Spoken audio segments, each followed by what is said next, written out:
I chose OFTC because I was a stay-at-home mom for 15 years. When I became a single parent, I needed to quickly gain training and education for a real career. My motivation for going back to school was not only to provide for my 3 sons, but also to set an example for them. Thanks to OFTC, I am well prepared for my career. I'm ready to start my new profession.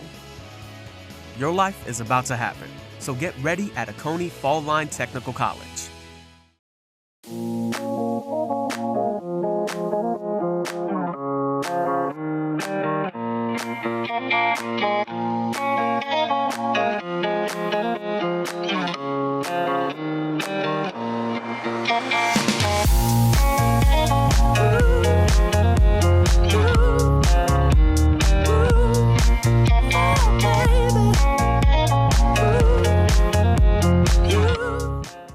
Hi, thank you for joining us, and we have a special guest again today.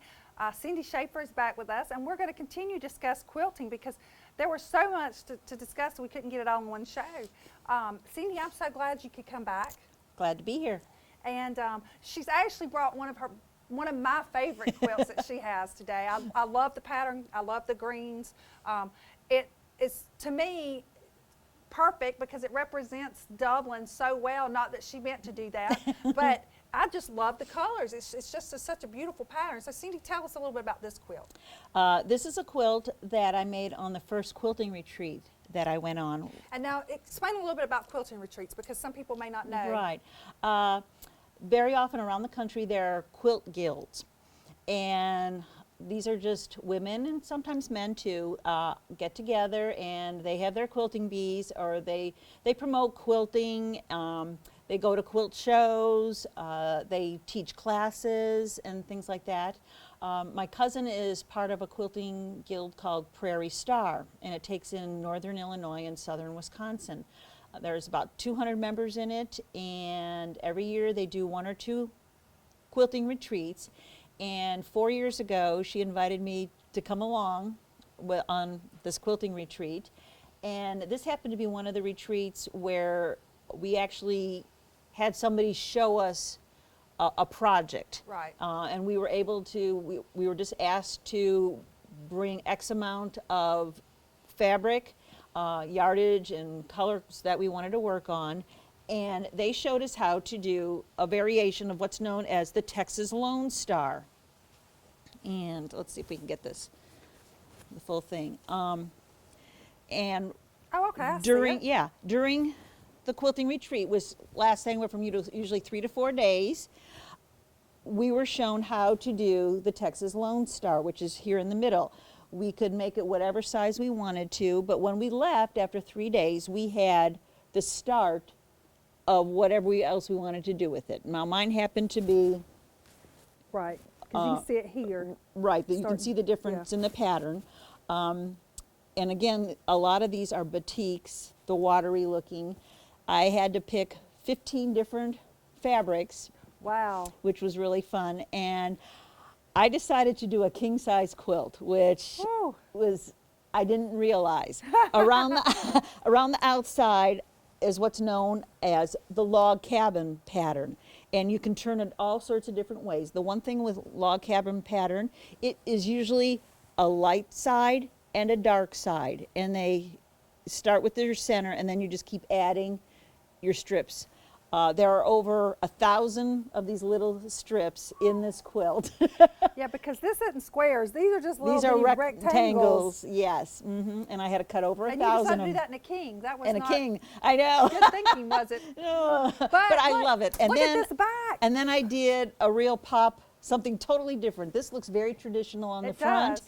and this looks like fireworks on the back. But you know what? It reminds me of summer nights with fireworks or lightning bugs, Lightning as we used bugs. to call them. Yeah. And it's very reminiscent of just a peaceful summer Yeah. for me. I love this pattern. Yeah. And that's, there again, you can have traditional in a bedroom, or you could turn it and have, very, very modern, but what I would call a still traditional Yeah, a summer very pattern. contemporary. Especially for the South. This is very reminiscent for the South.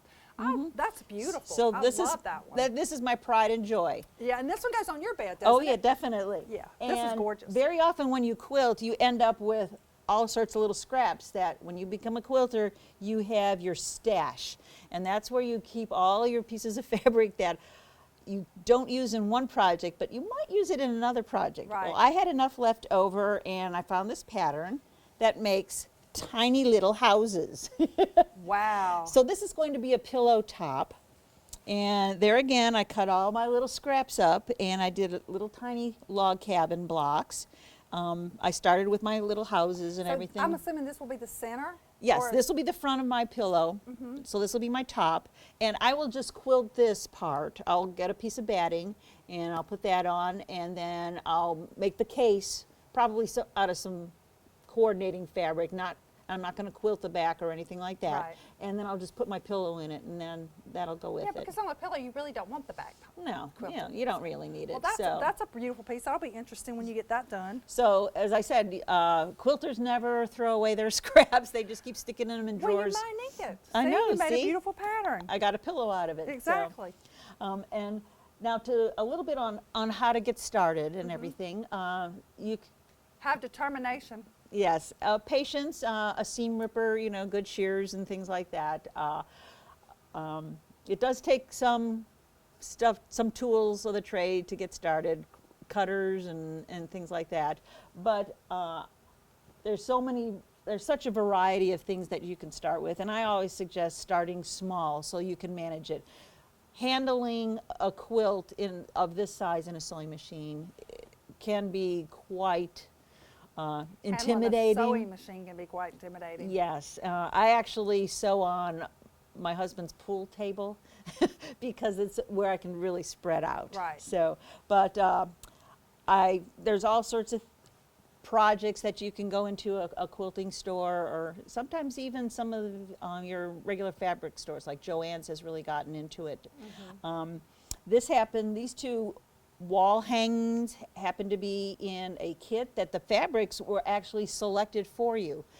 But what made it fun was every month had a different design. This was March, and Oh, every perfect. one of the wall hangings is different. They all have some kind of a border around the outside, but they all have a different seam depending upon the month. So Right. this was March, when the cardinals are coming back and the flowers are starting to bloom. And now I'm a blue person, Mm-hmm. so blues are my colors. That's what I like. And I guess it's the ocean. I love the colors, with the blues. Yeah, And the light. I guess it would be turquoise colors and stuff. So this is really a pretty piece. And like I said, these come all pre-cut, so you don't have to do any cutting. All you have to do is start fusing your pieces on and stitching around them to hold them in place and doing your final quilting and everything. And the only thing you have to do is supply the back. This happened to be some flannel fabric that I had left, and I thought, oh, okay, this kind of ties It in does. the gold and everything. Not your average, not your Papa Wow though. No, It's very subdued for you. yeah, very. I didn't bring November's, which has a turkey on it, and on the back I found a fabric that has sweet potatoes all over it. And then you need to sign it. Yes, I'm noticing some of these haven't been signed. I know. I'm This going to one- keep you on the ball here. We're going to break for a commercial. We'll be right back. The City of Dublin Natural Gas is growing to meet your needs by partnering with the community, like Moore Station Village, Masters Circle, The Legends, Walkridge, Live Oak, Benton House, Waterford, and Greystone. Examples of true partnership with the community. That's Dublin Natural Gas. And we're back with Sandy, and she is showing us some of her pre-made, well, I wouldn't say pre-made, it came in a kit and she put it together when she first started, which she says is an excellent way to get started in quilting because you have less decisions to make and you just got to you got to practice on your stitching and all. So, Exactly. And then this was August. oh, the watermelon. See, I thought With this the was- water- when I saw the spider, I was thinking Halloween. Well, it's an Yay. ant. ant. That's only 6 legs, so it's an ant. But here again, you can even make things pop by using a contrasting And I like quilting that. stitch. And the if you- back of this and the one back is, nice, just nice summer color. very much so. Yeah. I So love it. there again, like I said, Very reminiscent of a picnic. Yeah, exactly. Well, I think that's what they wanted And us Georgia, to do. you know, we have our watermelon, so this Yeah. is perfect. So there he is carrying a piece off. But like I said, kits, if you're first getting started and you're a little overwhelmed by, thousands of bolts of fabric in a store, it can be. But usually the people that work in a quilt store are very good at knowing where the fabrics are and what goes with what. Right, right. Well, awesome. So, and there's some good quilt stores around. I mean, I think there's like a big one in Atlanta. yes, it's called Scarlet's Thread, and that's probably the biggest one in the state. Yeah. Well, like you said, they could probably help you when They're you're usually you're very starting. knowledgeable, very much so. Wonderful. And now, when you get started, there's a lot of things you have to go through to decide what quilt you're going to make. Exactly. Usually your patterns come with a picture of what it looks like. So there's a pattern for quilting.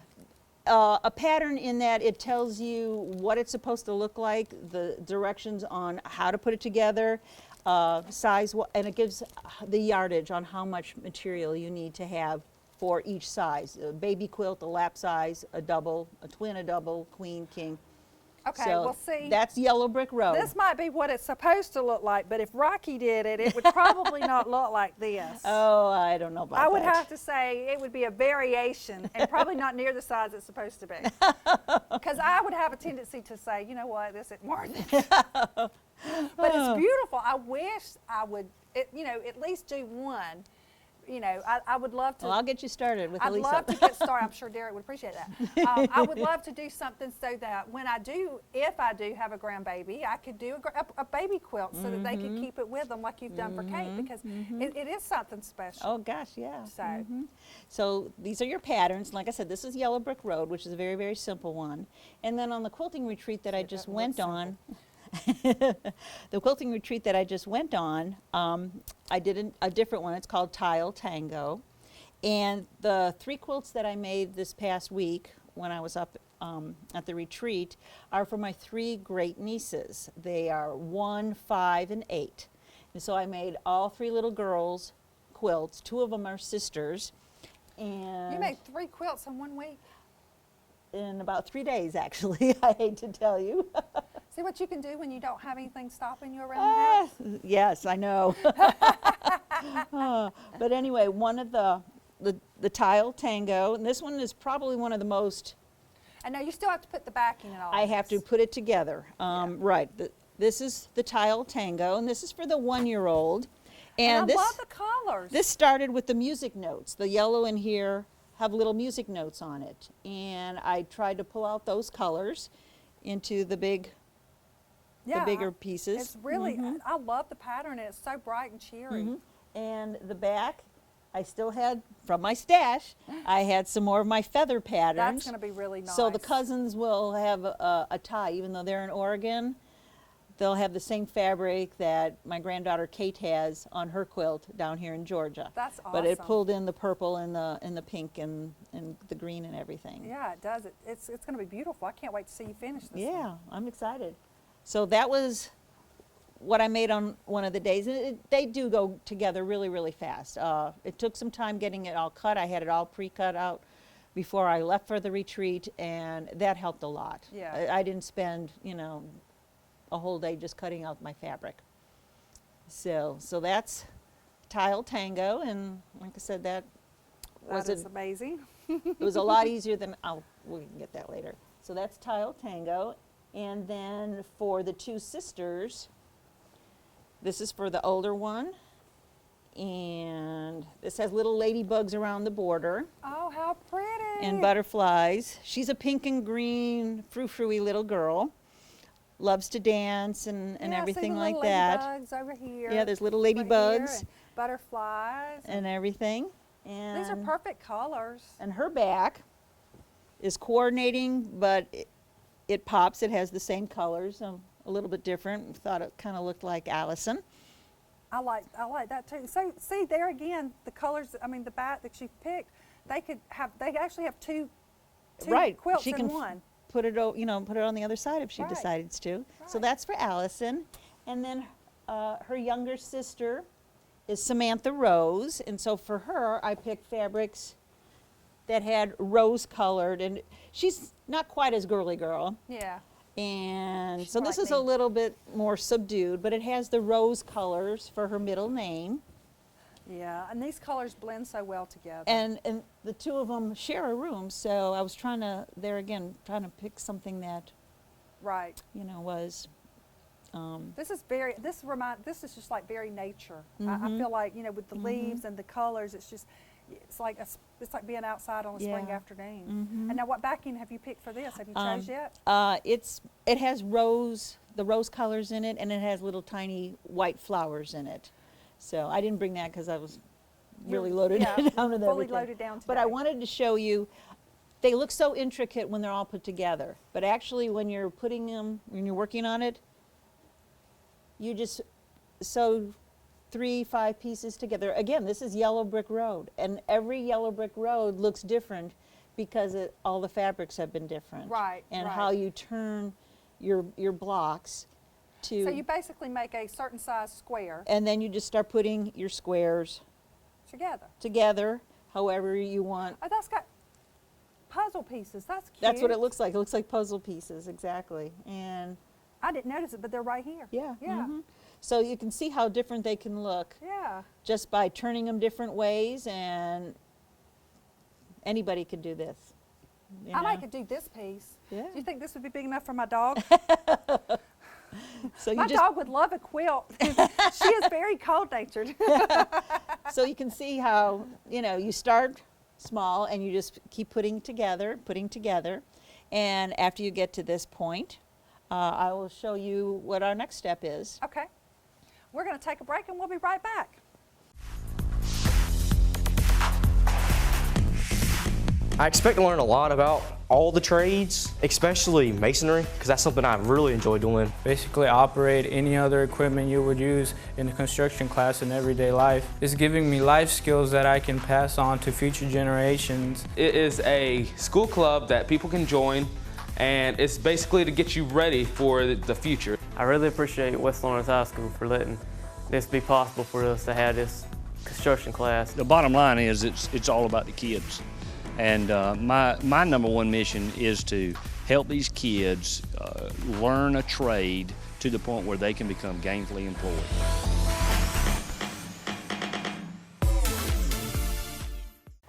And we're back. Cindy, those are beautiful quilts. Thank now, you. That being said, all of us could be a little overwhelmed by what you see at the finish. The fact that you showed us the little squares, it does seem like it's a little bit more feasible to do, you know, something that you could see the end to by making your little squares. Right, And so I'm right. assuming the little patterns, did they tell you like how many squares you need, or you have, okay. They Because tell you I'm exactly. not a great by inches person. They tell you exactly how much fabric you need of each style or color or pattern of fabric. You know, 6 fabrics you need or 12 fabrics.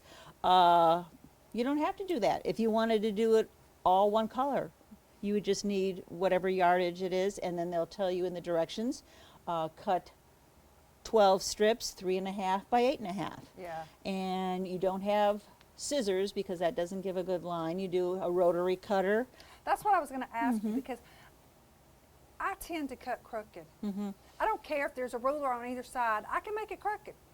Well, you have a grid, usually a cutting mat that has the lines all marked off on it, and you have a nice plastic, usually, or sometimes metal ruler that's usually 36 inches long, and you place that on. It holds the fabric in place, and you just get your little rotary cutter and you go along and you get a pretty good straight line. And so And I know you have to cut it a little bit bigger because you got to stitch it together. well, correct? you cut it the size they tell you to, and that's allowing for a 1/4 inch seam allowance. Quilts are made with a 1/4 inch seam allowance. Oh, okay. And they have already figured it out, how much fabric you need and everything like that. So when you're done, you should have enough for maybe a pillow top, or you know, a piece maybe big enough to put in your stash. And sometimes I get a little bit extra just because I'm thinking ahead.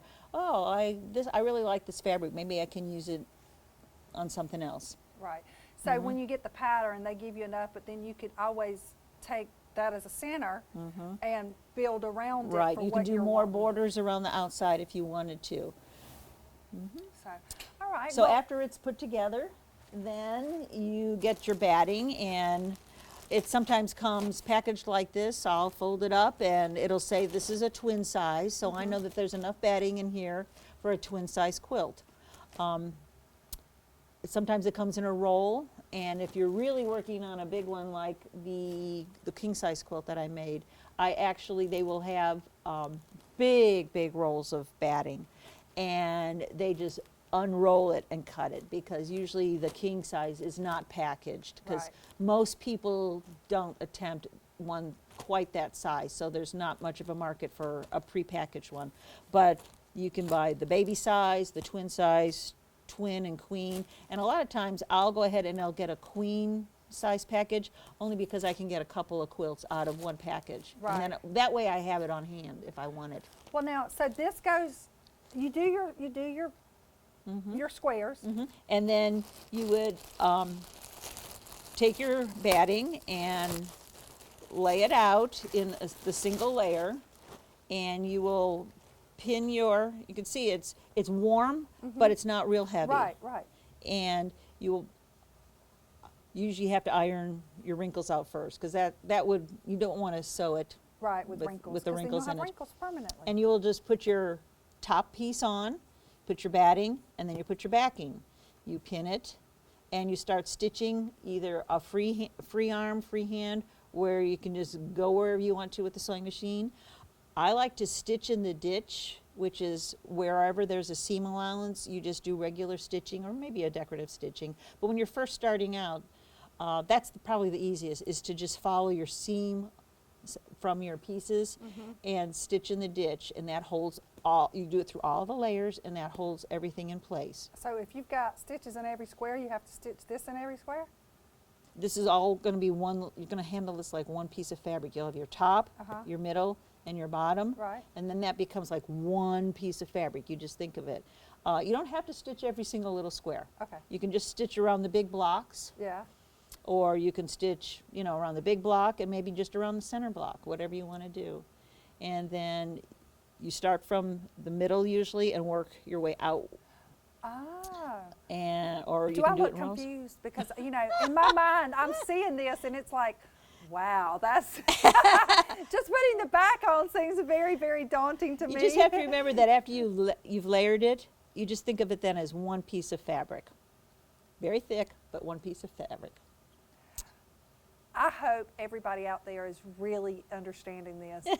In my mind, I think I do, but I know I have this look on my face like, but That's when you call me. No. yeah, so to me, I know that working with one piece seems, to think of it that way, it seems like it's an easier thing to do, but you still have 3 pieces of material you're working with people. But, so that's interesting. And this is it's a very nice warm piece, and it's not too thick. No, because this is all that's going in between the other 2 pieces, the outside and the backing. Right. So I mean, this is actually, I love the size of this, the thickness of this, especially here in Georgia, where you don't want to. A lot of times, like I have a blanket a comforter that we have in the winter and a comforter that we have in the summer, or I used to, but now that I'm really hot, I don't do that. Derek just has to have extra blankets. But we're so used to switching because it's just. Yeah. You have that difference, but this one is one that you could use all year because it is nice. And you might want to nice put a weight. blanket underneath it in the wintertime. Or another quilt. Or another quilt. Or in the summertime, you just have the quilt. And I actually love to use the quilts as comforters. Yeah. We have them on our chairs and things, so when we're watching TV, we've got a lap size to throw on us while we're watching TV. And then we have, the bigger ones, like you said, that can hang over, and I don't have to do a bedspread. At the beach house, I bought these thinner quilts that have different, patterns for our bedspreads there because, one, they're perfect for the summer, but they're nice in the winter too. When you're there and it's cool and they have such pretty designs that they just. It's phenomenal. As a matter of fact, as I said earlier, I don't go into a quilt store, fabric store, without coming out with something. And when I went to the retreat, I actually had all those fabrics before I left Dublin. But when I got up there, of course, we had to go to the quilt store. And I'm a Downton Abbey fan, and they happen to have the Downton Abbey collection in this particular quilt store called A Touch of Amish. And this is Sybil's Spires, so this is going to be my next project when I finish these UFOs. This will be Sybil's Spires, and here again, it shows what it's supposed to look like, and on the back it had suggestions of the actual Downton Abbey fabrics that, like the Wizard of Oz quilt, it's a one-of-a-kind run. When these fabrics are gone, they're gone. They're not going to remake them. Right. So these are the ones that were made for Sybil's Spires. And, of course, I had to come out with them. And this is my next project. So you can now, see. Will this be like a throw?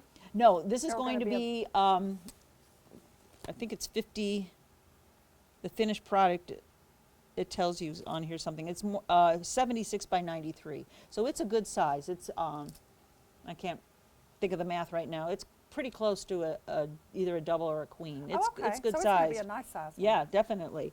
I love the colors. but They're so bold. These are the ones that you can see. You can be so overwhelmed. This is just a sampling.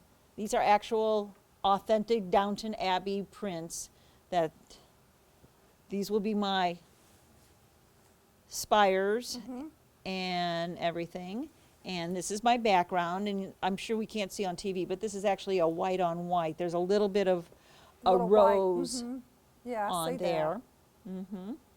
That's pretty. And then they went very plain on the back. I could have chosen something else, but because this is part of the Downton Abbey collection that this store, you know, got in, I decided to stay true, you know, and get the actual Downton Abbey official fabric. So this will be the back. Those are beautiful. So, and very different for me because, you know me, I'm more of a green person. Yeah. So that's why I have my green quilts so much. And this still has is a some little bit of tones of green. green. It's the teal, and everything goes well with your shirt. I came to match. So this is my next one, is Sybil Spires. So I'll remember Downton Abbey. Well, you know what? In years from now, when you look back at it, and when the girls look back at it, they can tell their kids. Because I know all three of y'all share that. Y'all That's right. love We it. all watch Downton Abbey together. Right. So that's something like the Wizard of Oz that you'll always have. Yes. And the girls will always have the memory of it. So that's awesome. Well, guys, we have learned a lot about quilting, and you know, maybe one day I'll have Cindy back on here, and we can show you one that she's helped me make. It's a deal. I'll hold you to it.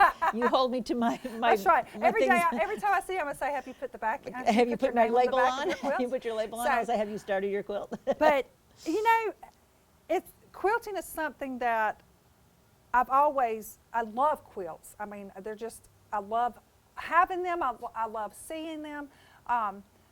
I don't know that I'm going to love making them. We will see. I'll let you know on that one. But it's something that you can have forever, and they're very useful, and it's a great thing to share with your children, whether they're boys or girls. It's something that you could share with them and your grandchildren, and when you're gone, your great-great-grandchildren. So, I mean, my grandmother's addicting. quilt has been passed down. I know that on my brother's side, I'm not sure where they're at. My brothers may still have them. Jordan fell in love with it and was on her bed for years.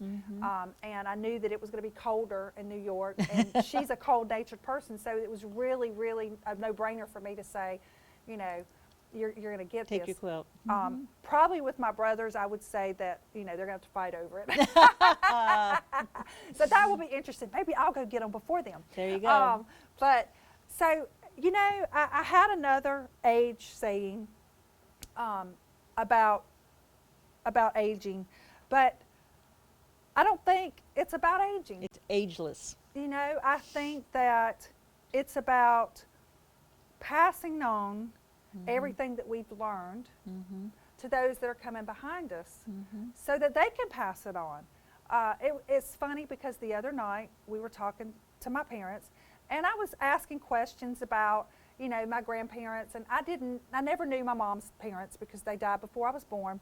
So I was getting information on them, and we were talking about the great aunts and uncles and the fact that, you know, we don't have that many left. And my mom's the only one left on her family, and the brothers and sisters, and my dad still has his brother.